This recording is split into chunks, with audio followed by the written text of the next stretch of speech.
was wszystkich bardzo serdecznie, z tej strony Paper i zapraszam was do obejrzenia kolejnego odcinka z serii Let's Play Pokémon Red Expanded Randomizer Nuzlocke. W poprzednim odcinku pokonaliśmy ścieżkę numer 3, pokonaliśmy na niej wszystkich trenerów i dodatkowo do naszego zespołu, do naszej drużyny dołączyły dwa nowe Pokémony, z czego jednego zapaliśmy, a drugiego kupiliśmy od przemiłego pana w Pokémon Center obok Mount Moon. Jak mogliście już zauważyć w montażu treningowym, wszystkie Pokémony teraz w mojej drużynie są na poziomie 16, ponieważ wydaje mi się, że jest to jak najbardziej optymalny poziom na w obecnym stanie rozgrywki, na obecnym poziomie po prostu rozgrywki. I jeszcze odpowiedź na pytanie dnia z odcinka poprzedniego, czyli jaki jest mój ulubiony shiny. Moim ulubionym shiny Pokémonem jest Haxorus, ponieważ jest on cały czarny i niespotykaną potęgą emanuje ta skórka.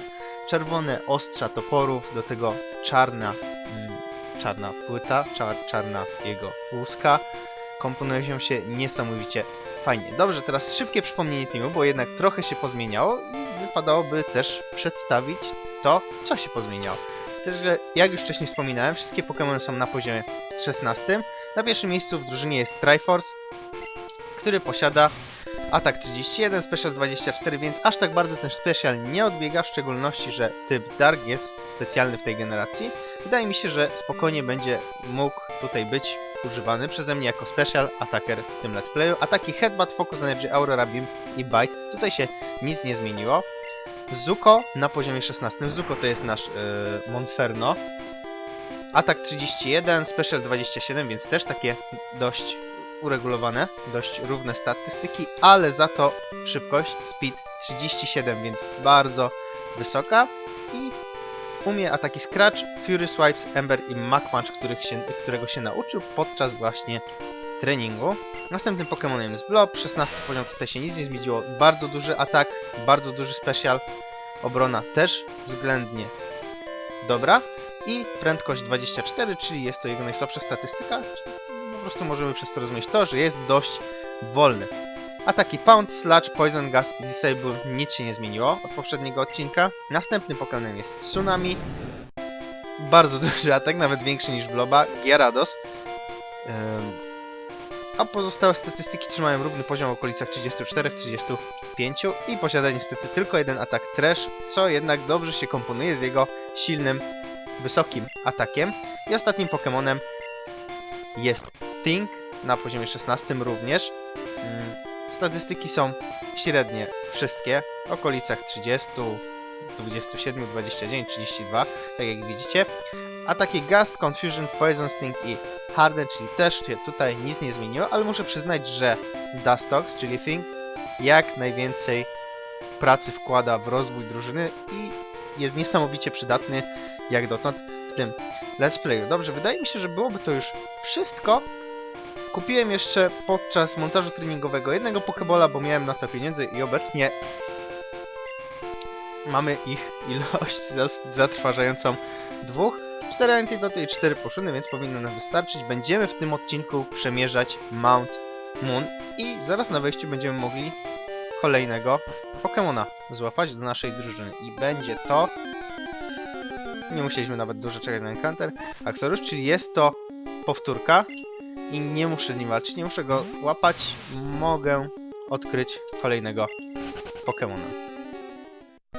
Są Pokemony tutaj około poziomu 7 i... Dobrze. Pierwszym już oficjalnym Pokemonem, którego możemy złapać, jest Latias. Swoją drogą jego shiny forma też mi się strasznie podoba, ponieważ Latias swoją formę ma złotą, jak jest shiny i jest to bardzo dobrze. Dobrze, jest to typ psychiczny Psychic Dragon. Nie chcę go pokonać. Chciałbym go złapać. Wiem, że będzie to ciężkie z racji tego, że mam 2 Pokebole, ale nie chcę też mu zrobić za dużo szkód, więc nie wiem na co zmienić. Mam 3 Pokemony wrażliwe na ataki psychiczne, a jak wiemy ma on atak Psyshock, więc i tak zadaje stałe obrażenia, ale nie chciałbym jakoś za bardzo stracić żadnego Pokemona w walce z nim, więc spróbuję zaatakować go atakiem Headbutt, Psywave. Psywave nie powinien zadać za dużo obrażeń, zadał 1 punkt obrażeń, a Headbutt no zadał już takie dość solidne obrażenia. Na następnego Headbutta się jednak nie pokuszę. I co ja mogę tutaj teraz zrobić? Właściwie nie mogę zrobić nic, bo boję się tego Latiasa i jego ataków. Mogę wystawić bloba i spróbować go zatruć. Nie wiem, czy Psywave zadaje stałe obrażenia, czy zadaje obrażenia super efektywne, zaraz się przekonam. Nie, zadaje stałe obrażenia, w tym razem też było to 1 i postaram się go zatruć atakiem Poison Gas i złapać go może, jak będzie osłabiony i ewentualnie od razu go uleczyć antidotum. Dobrze, Latias jest zatruty, mogę się teraz pobawić Disable, czyli mogę zablokować mu Psywave'a po prostu. Mam nadzieję, że to nie jest jego jedyny atak. Latias cierpi z powodu trucizny i Disable zablokowany. Dobrze, spróbujemy jeszcze raz. Czyli jednak Psywave Latiasa jest jedynym atakiem. Pokuszę się o jeszcze jednego Struggla i obrażenia od trucizny i będę próbował go łapać. Mam nadzieję, że uda mi się go złapać w te 2 pokebole, które mam. Pierwszy pokeball i nie trafiłem Pokemona nawet, więc jest cudownie. Wydaje mi się, że właśnie na tym to będzie polegało, że drugi pokeball też nie trafi w Latiasa i dokładnie. I w tym momencie mogę się pożegnać z odkryciem Pokemona na tej ścieżce, więc jedyne co mi pozostaje to Latiasa pokonać. Chociaż Latias pokona się sam. Więc nie jest to żaden problem.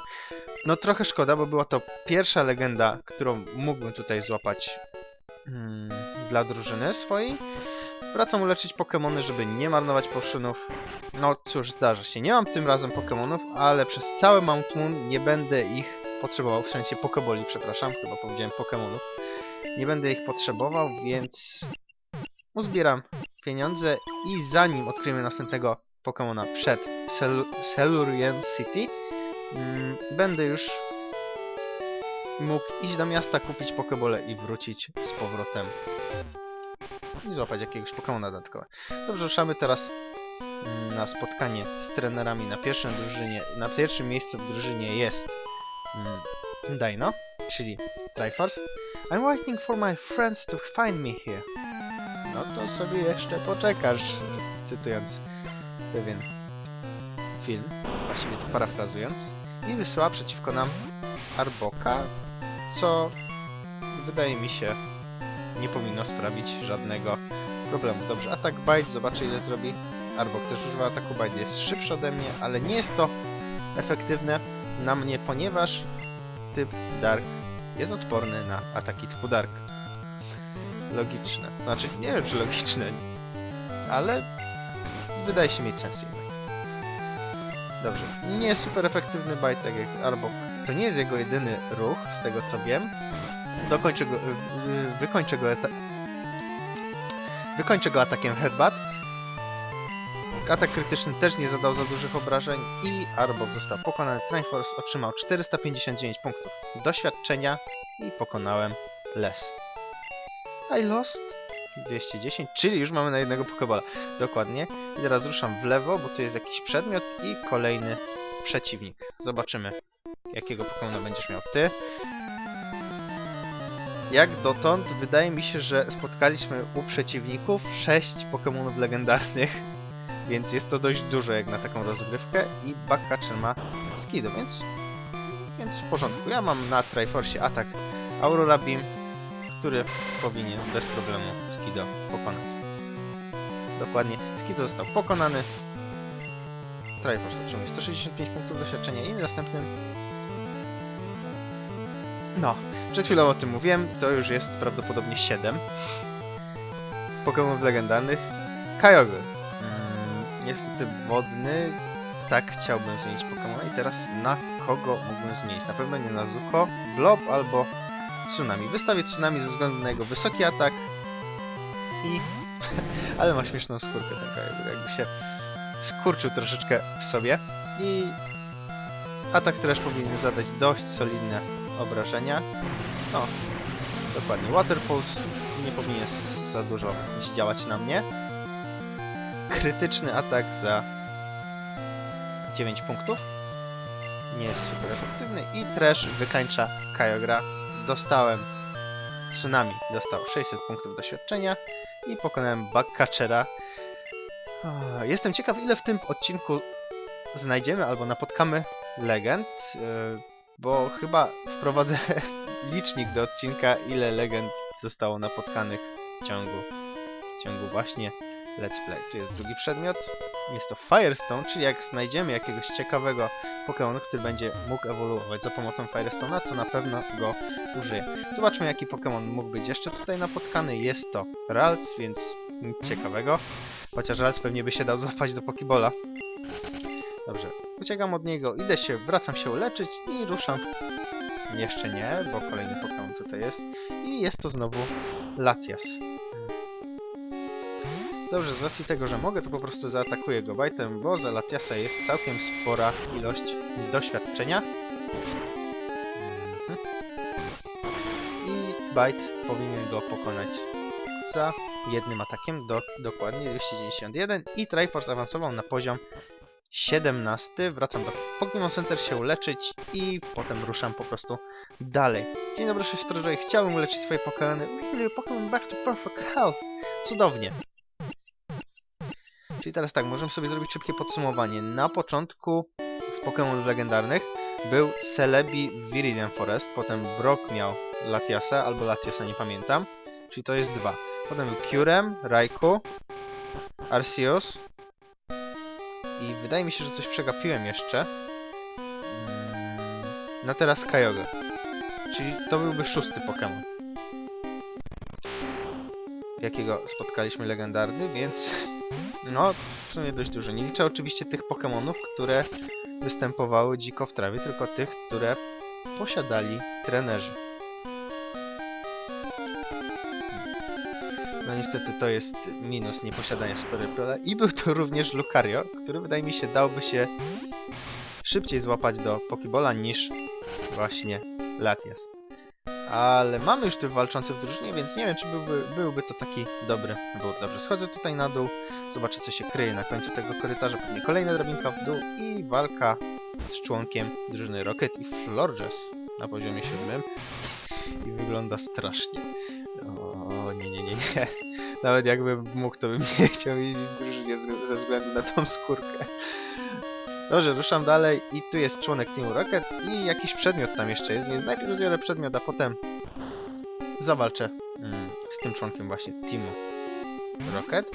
Dodatkowo wiemy o tym, że Team Rocket tutaj jest, że on tutaj buszuje, ponieważ przed ścieżką numer 3 było ostrzeżenie właśnie o złych ludziach, którzy prowadzą jakieś prace na terenie właśnie Mount Moon i otrzymaliśmy TM04 i TM04 to jest Rock Throw, czyli okej, jestem za, ja bardzo z chęcią się tego nauczę, tylko teraz który Pokémon może się tego nauczyć? Żaden, więc cudownie. Zatrzymam na razie to TM, prawdopodobnie schowam je do boxa, schowam je do komputera w najbliższym czasie, żeby nie zajmowało nam miejsca w ekwipunku i walczę z członkiem właśnie Team Rocket. W generacji pierwszej te bicze są bardzo charakterystyczne właśnie dla Team Rocket. Nie wiem, nie pamiętam, czy w generacji trzeciej też były. Wydaje mi się, że już je potem usunęli. Dobrze, używam ataku Bite, ponieważ jest to step i zada chyba największe obrażenie z tego wszystkiego, a Electabuzz użył Lira, obniżył moją obronę i Thunder Shock, który jest specjalny w tej generacji, więc jego Lir na nic nie wpłynie, a ja jestem odporny na taki elektryczny.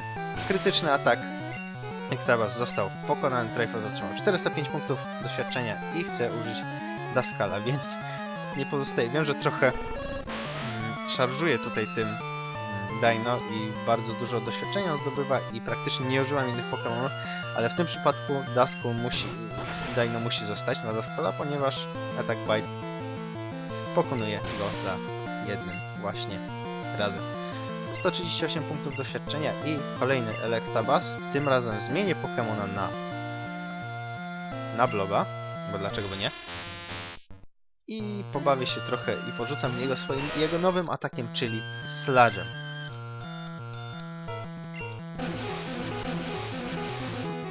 Sludge ma taki sam dźwięk animacji jak Hydro Pump w pierwszej generacji, co jest z jednej strony zrozumiałe, ponieważ no nie idzie zrobić wszystkiego, nie można wszystkich zadowolić, w szczególności jak się dodaje nowe ataki do starej generacji, więc trzeba coś użyć dodatkowego. Dobrze, wracam z powrotem, nie muszę wracać do Pokémon Center, przynajmniej na razie, ponieważ wszystkie moje Pokémon są w dość dobrej kondycji, w dość dobrym stanie. Cóż to znowu za Pokémon? Jolteon. Ciekawe, czyli jeden z naszych starterów, który mieliśmy do wyboru, pojawia się dziko Mount Moon. Niestety nie możemy Cię już złapać i ruszam na dół, bo tam są jeszcze jacyś trenerzy. Zmienię już Pokemona, może wystawię Zuko do walki jako pierwszego, bo z chęcią zobaczyłbym go w akcji poza właśnie treningiem montażowym i mam nadzieję taką cichą, że Wy również. Latias znowu. Wydaje mi się, że ucieczka od Latiasa nie powinna sprawiać żadnego problemu. Tak, dokładnie. I tutaj kolejny trener do walki. Cerulean City. I tam widziałem już 2 przedmioty, które mogę znowu zebrać i sprzedać je w Cerulean City, żeby zarobić troszkę pieniążków na Pokéball na przykład. Starmie, czyli jest to jak najgorzej dobrany Pokémon do walki i znowu muszę wystawić Triforce'a, ponieważ Attack Bite zadaje jak największe wrażenie. Swift nie powinien zrobić za dużo Triforce'owi, dokładnie. I teraz Attack Bite powinien zrobić swoje. Starmie jest dość szybkim Pokemonem, więc oczywiście nas wyprzedza.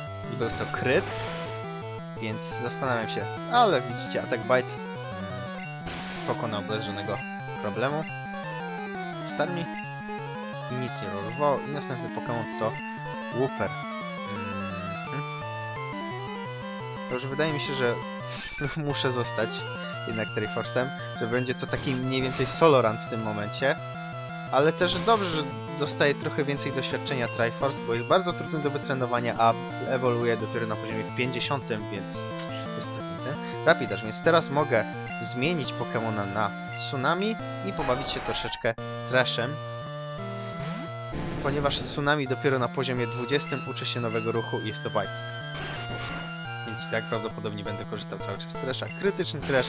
Rapidash został pokonany, 375 punktów doświadczenia i Tsunami dołączył jako drugi do grona Pokemonów, które w naszej drużynie posiadają poziom 17. Tak, ja dostałem 100 $, zbiorę te przedmioty, czy to coś jest. No, tu jest jeszcze jeden trener. To potem do niego zagadam po zebraniu przedmiotów i wrócę się jeszcze do Pokémon Center. Team 45. Co to jest Team 45? Jestem tego bardzo ciekaw i jest to Sky Attack. Tak, chciałbym nauczyć tego Pokemona. Żaden Pokémon mój nie może się nauczyć Sky Attacku. Niech będzie, więc i tak. Tu jest kolejny przedmiot.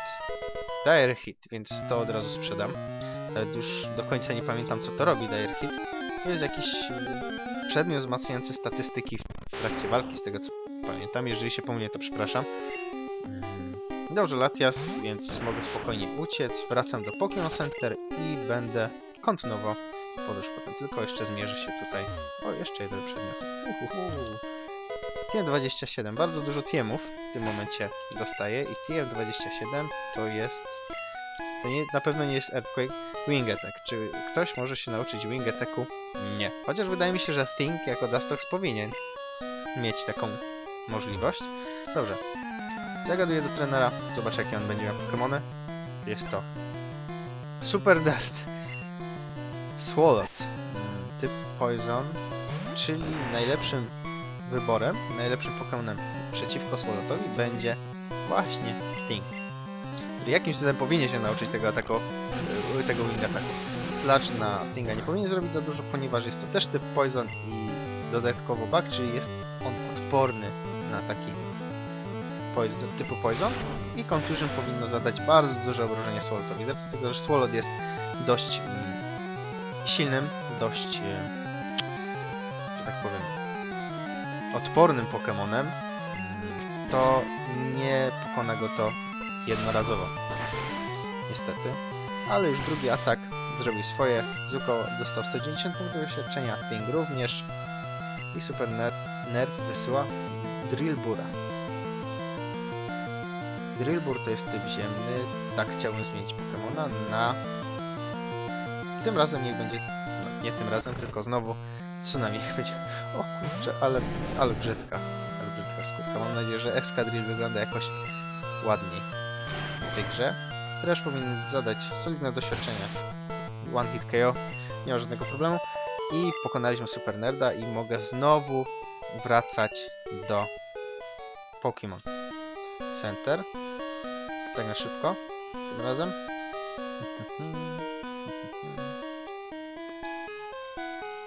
Dobrze, na szczęście nie spotkałem żadnego Pokémona po drodze jeszcze. Na szczęście. I mogę znowu uleczyć swoje Pokémon. Dzień dobry, siostro Joy. To znowu ja.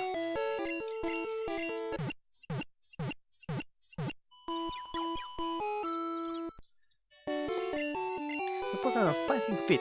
Hope to see you again. Ja też mam taką nadzieję i mam nadzieję, że będzie to ten sam skład, jaki jest teraz. Ruszam dalej do kolejnej drabinki i do kolejnych trenerów, do kolejnych przeciwników do pokonania.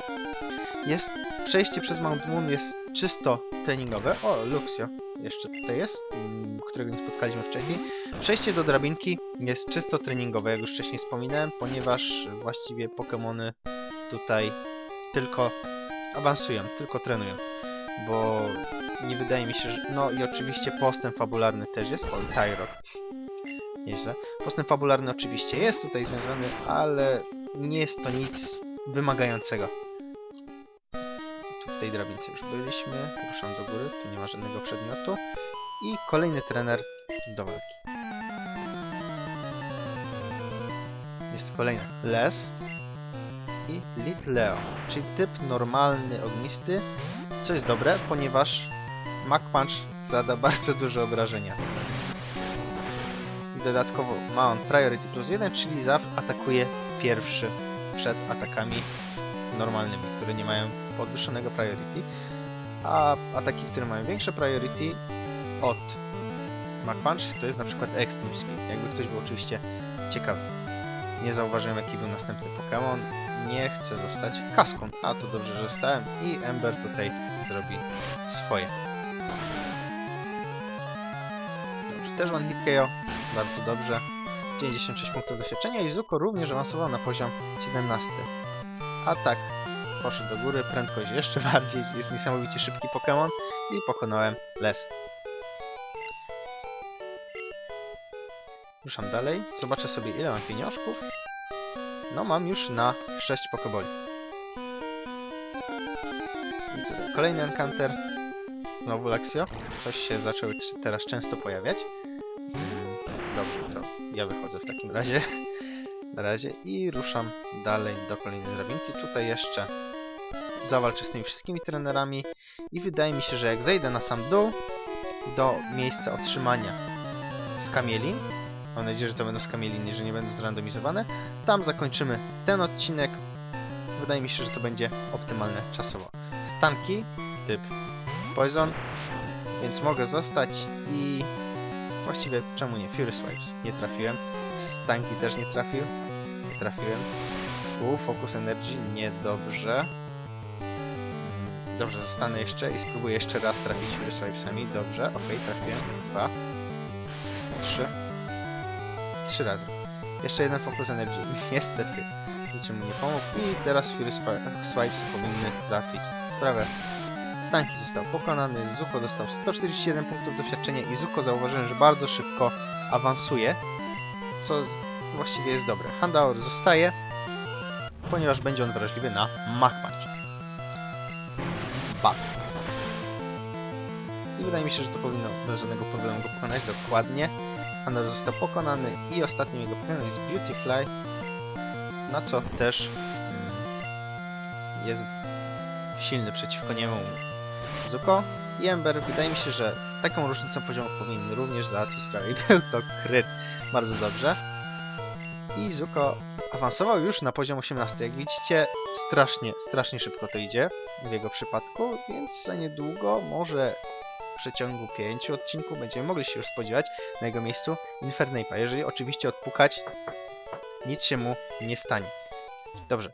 Ruszam dalej, tu powinien być jeszcze jakiś przedmiot do zebrania, z tego co pamiętam. I jeszcze jeden trener. Tak, jest jeszcze jeden trener i jest przedmiot. TM42. Strasznie dużo tych TM tutaj jest. TM42 to Outrage. I Triforce może się go nauczyć, tak samo jak Tsunami.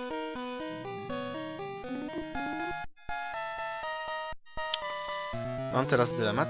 Zostawię to na razie i zastanowię się nad tym przed kręceniem następnego odcinka. I tutaj jeszcze miałem już zawalczyć z typami. Wyszedł Haxorus. No okej, niech będzie. I wydaje mi się, że pozwoli mi bez problemu uciec, bo dlaczego nie?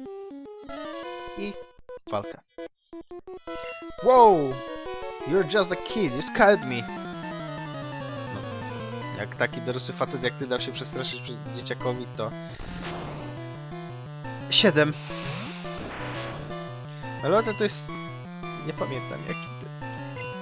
Ale na wszelki wypadek wystawię Triforce'a, bo waham się pomiędzy normalnym a psychicznym. Quick Attack nie zadał za dużo, ale no zadał dość sporą liczbę obrażeń. Bite, zobaczymy zaraz, czy jest to typ psychiczny. Jest to typ psychiczny i kolejny bite powinien załatwić sferę. Melota użyła tak Quick Attack. Będę musiał go uleczyć, będę musiał użyć pierwszego potiona w tym odcinku. Triforce zaawansował na poziom 18 i 8. Tak, chciałbym zmienić Pokemona. Tu przyda się Tsunami. Ciekawe, czy trzeciego Pokemon to też będzie legenda. Ta gra mnie ewidentnie nie lubi! Nie! No dobrze, 8 legend. Whirlwind. Unaffected. Dobrze. I Howe został pokonany. 546 doświadczenia dla Tsunamiego i ostatni Beedrill. Na szczęście. Dobra, to już zostanę tym Tsunamim, bo jest on w Thrashu, w trakcie trwania Thrasha, więc... A Beedrill ma dość słabą obronę, więc powinien to być one hit KO, jaki był. Tsunami dostał 381 punktów doświadczenia i jeszcze nie awansował, gdzie Monferno, otrzymując połowę z tego, już awansował na kolejne poziomy. Pokonałem Hikera. I dostałem 350 $, co wcale nie jest takie złe, ale no dużo to też nie jest. Kolejny Haxorus. Tam jeszcze zostaje jedna drabinka do odwiedzenia i do niej pójdę teraz. I wydaje mi się, że po zejściu na dół po tej drabince będzie to już optymalny czas, żeby kończyć odcinek, bo dobiega on 30 minut. Wszędzie legendy, wszędzie legendy. Dlaczego ja nie mogę dostać legendy? Ja naprawdę bym się nie obraził za legendę. Tak, wiem, byłoby to może za dobry Pokémon do tego let's playa, to jest w końcu Nuzlocke, ma być trudno, no ale wszyscy mają legendę, to dlaczego ja nie mógłbym też mieć jednej? Dobrze, tu jest jeszcze jeden przedmiot i jest to Escape Rope. Przyda się w sumie, dlaczego nie? I tutaj jest Electra Wire. Za Electra Wire też w drużynie bym się nie obraził, przydałby się typ elektryczny, może Electric Type. Teraz miałem taką zwierzę, zapomniałem jak to powiedzieć. Dobrze, no i walczymy z jeszcze jednym członkiem Team Rocket. Get lost, kid!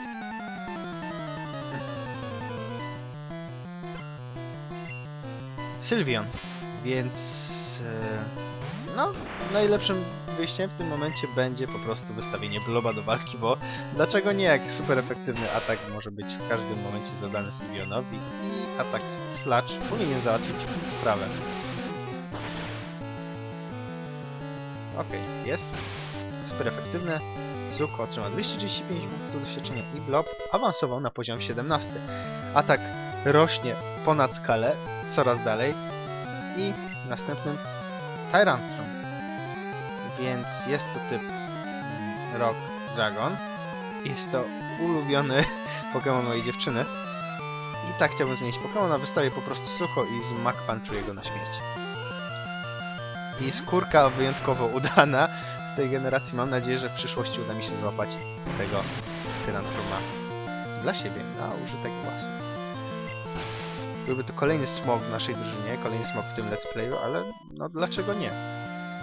Okej, awansował na poziom 19, prędkość tutaj niesamowicie wysoka, atak też dość dobry i pokonałem Rocketa. 360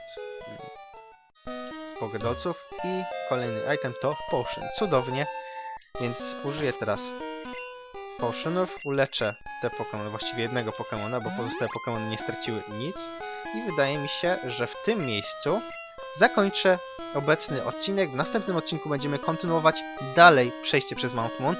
Dziękuję wam wszystkim bardzo serdecznie za uwagę, mam nadzieję, że się wam podobało. Jeżeli tak, to zostawcie lajka pod spodem, nie ograniczajcie się do niczego. Jeżeli chcecie otrzymywać informacje na tym, co się dzieje na kanale, chcecie wiedzieć, co tutaj wrzucam, to subskrybujcie oraz zapraszam was na swojego Twittera, gdzie wrzucam swoje postępy, na przykład shiny chainingów oraz oczywiście rzeczy też związane z Pokémonami i nie tylko.